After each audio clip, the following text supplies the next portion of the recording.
Stubb's Clubhouse. I had an awesome childhood like most kids growing up in the 90s. My TV schedule consisted mostly of SpongeBob, Power Rangers, and Transformers. For the most part, I wasn't into really kiddie shows like Bonnie or Mr. Rogers or anything like that.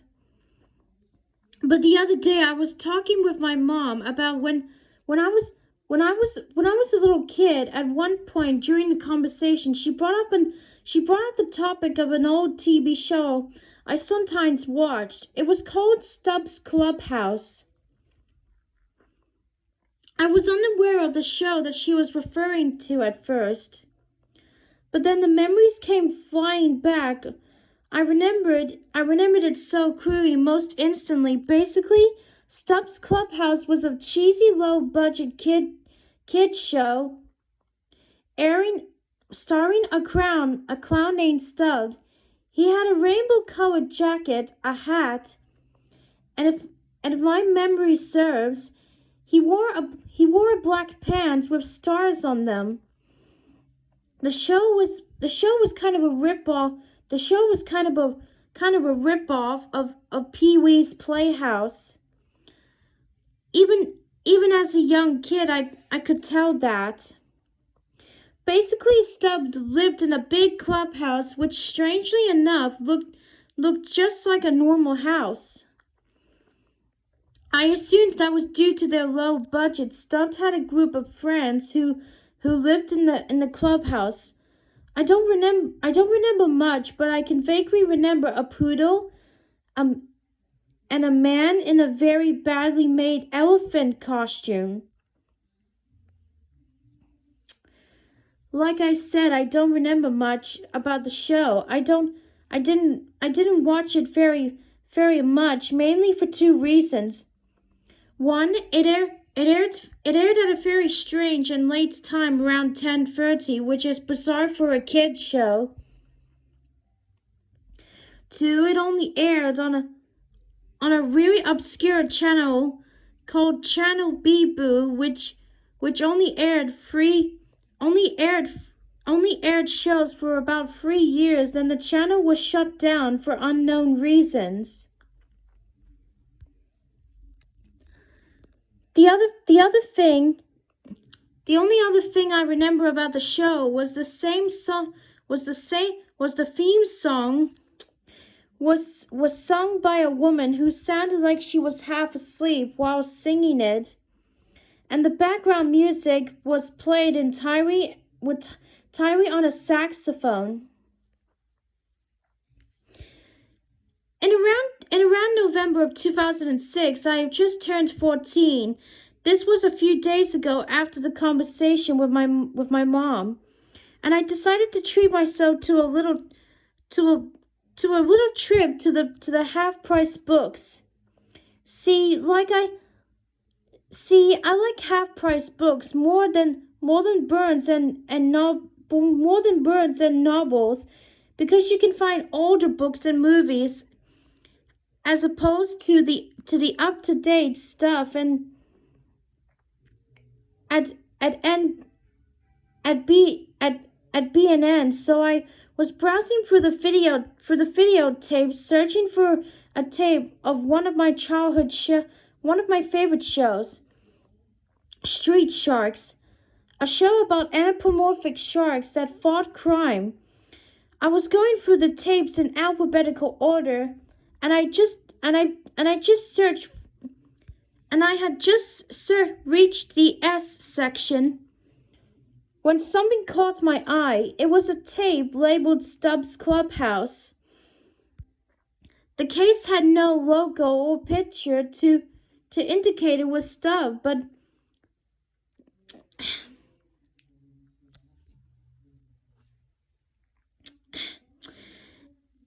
it was just a plain blend case that had a piece of tape on the side with Stubb's Clubhouse written in a black Sharpie. I was kind was still kind of curious about the show that I have barely remembered, and plus I couldn't find street sharks.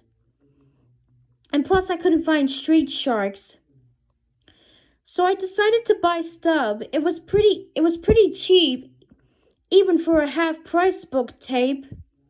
Even for a half-price books tape, being only 75 cents, but hey, it was a bargain. I took it to the checkout counter. The woman was working there, looked at the tape, and then stared at me.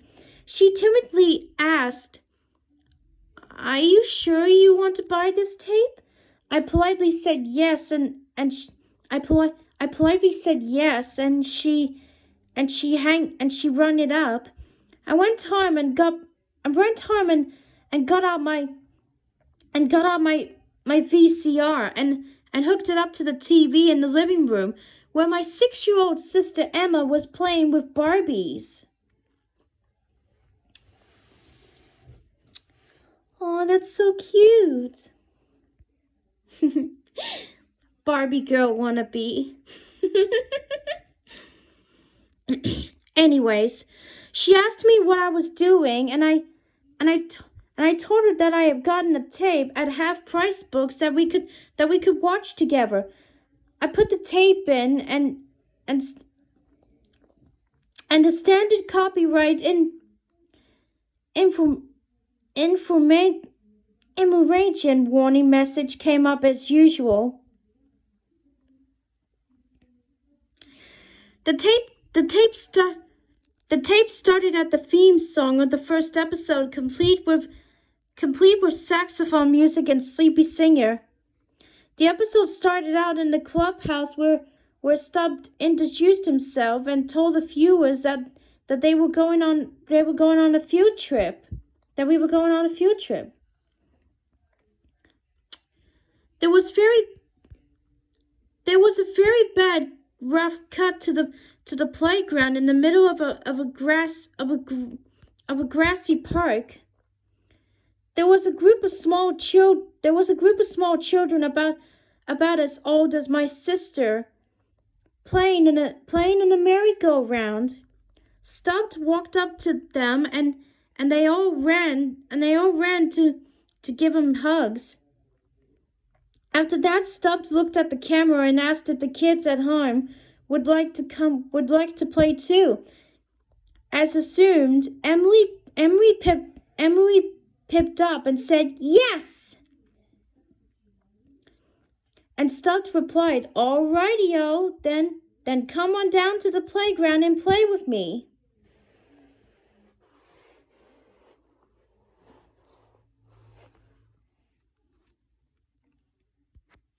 Emily asked if she could go down to the playground with Stubb. But I told her that this was filmed. However, I saw something interesting out of the corner of my eye. We had a playground in our neighborhood about a block away from our house, but close enough that we could see it from our living room window.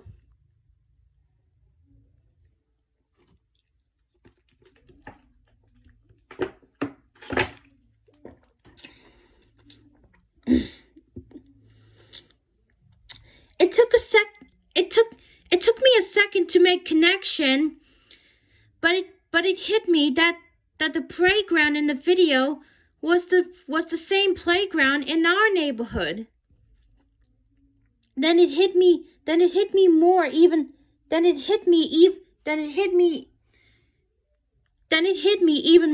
same children in the show where they were playing on our playground right now.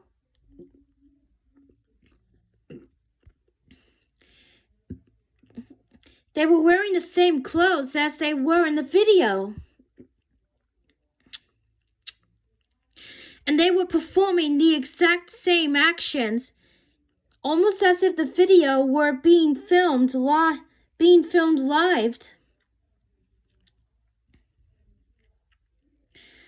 Then I noticed something that disturbed me greatly. In the video, one of the children was holding Stubb's hand, and when I looked out the window, the same child was making a motion like he was holding someone's hand. But there was no one there. I was shocked. I immediately ejected the tape, much to Emily's sadness, as she was beginning to grow fond of the show. I took the tape and threw it in the garbage. I thought I was done with Stubb, but I was wrong. The next day, when my mom picked Emily up from kindergarten, Emily told me that Stubb had been following their car driving a black van.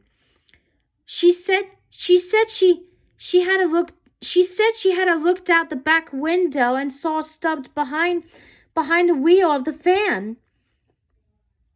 She told me that she had told Mom, but Mom didn't see any cars or vans whatsoever in her rear viewed mirror. Emily told me that she was confused and somewhat worried. I told her not to worry and tried to relax and let an adult handle the situation. That night I went against my best judgment. I decided to finish the tape out of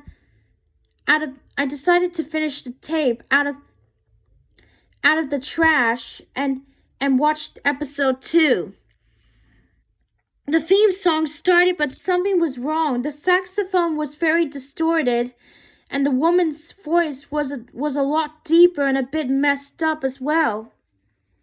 The title came up again, and the colors were more dull, but composed of shades of brown and gray, rather than the usual bright red and yellow. I decided to brush it off as a messed up tape and continued watching.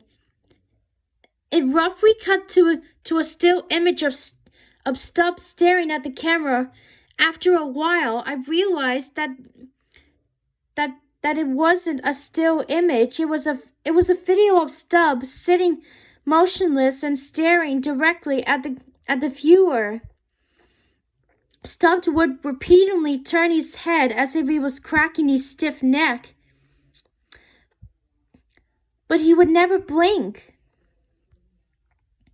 He did this the entire episode, which lasted around 20 minutes, but right before the episode ended, Stubb closed his eyes tightly while still staring, and then opened them to reveal pitch black eyes. Nothing but icky blackness within his sockets.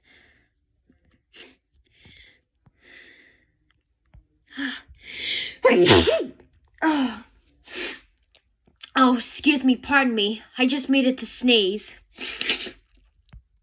Sorry about that. Anyways, suddenly the tape cut to a picture of a house. My house.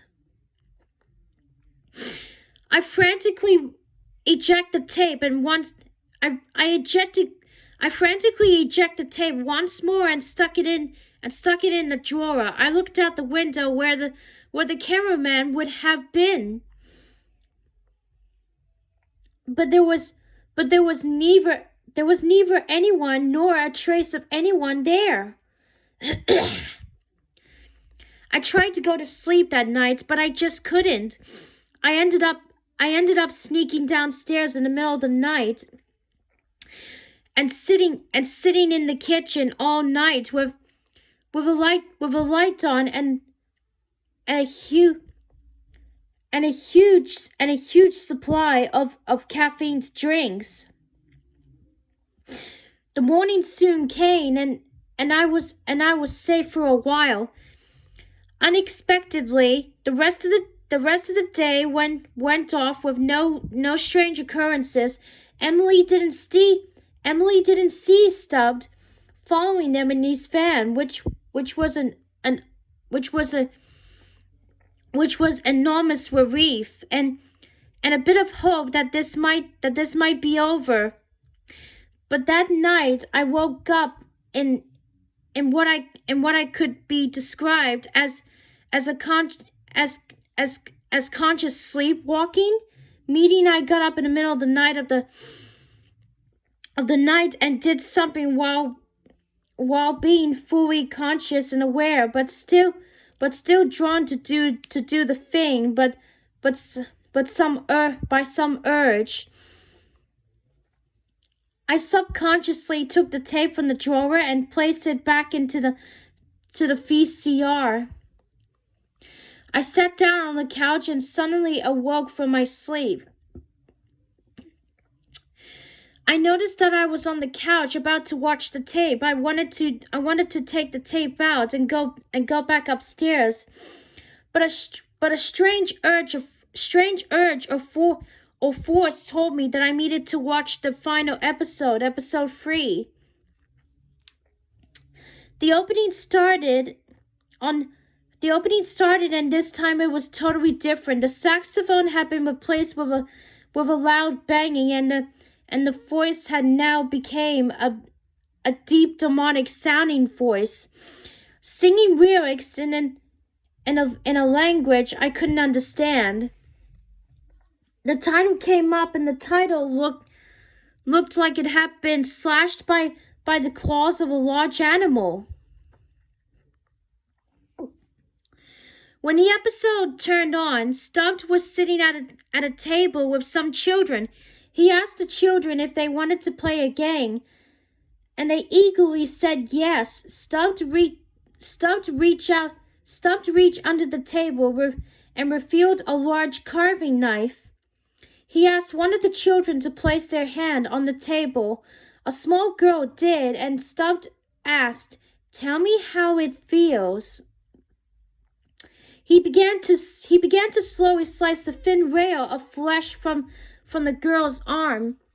Like he was peeling a potato, blood immediately began to flow, and the room was filled with the sound of the girl's screams. The other children didn't run. They just watched calmly as they wanted to actually see the rest. Nasty.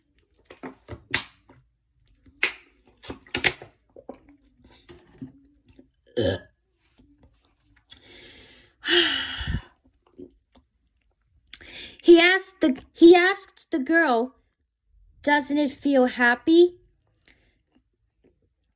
Stubb continued to slice layer after layer of flesh from the girl's arm until he hit the bone.